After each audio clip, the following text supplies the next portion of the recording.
Welcome to the Mourning Report. Today we discuss the phrase, "Why do the good die young?"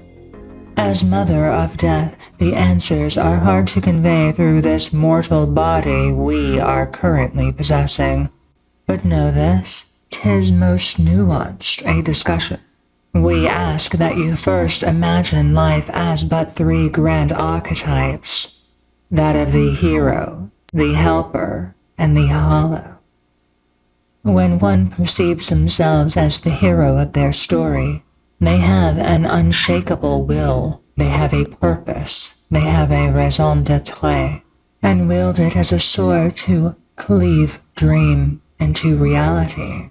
Though the sword is double-edged, as in order to live this way, it often comes at a sacrifice of others, and could be perceived as selfish. The helper archetype is the most selfless of the three. They usually assist the heroes into making their dreams a reality. This may often come at the sacrifice, blood, sweat, and tears of their own endeavors and wishes. Alternatively, this may very well be their reason for existence and find true joy in helping others. And lastly, the archetype of the hollow. These are the craven individuals who find themselves in a miserable state of affairs.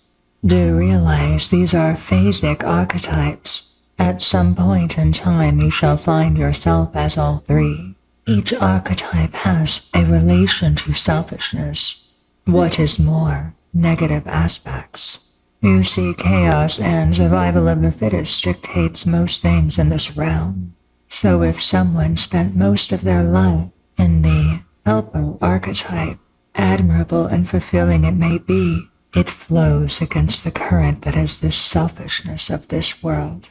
For example, a mother of three who dedicates her life to her kids shaves years off of her personal life.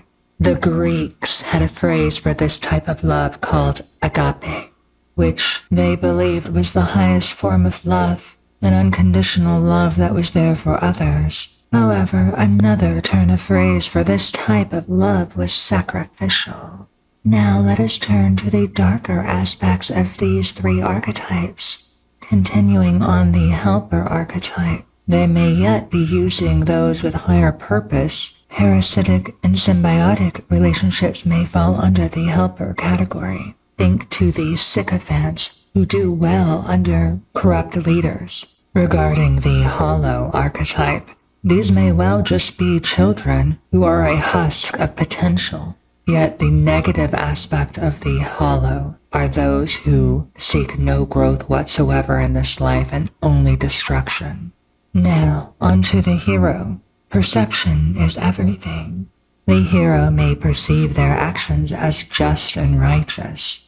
Theoretically speaking, of these three archetypes, which do you think would be more inclined to be a kamikaze pilot? It would be that in the archetype of hero, as their perception of justice provide them the motivation to carry out such an atrocity.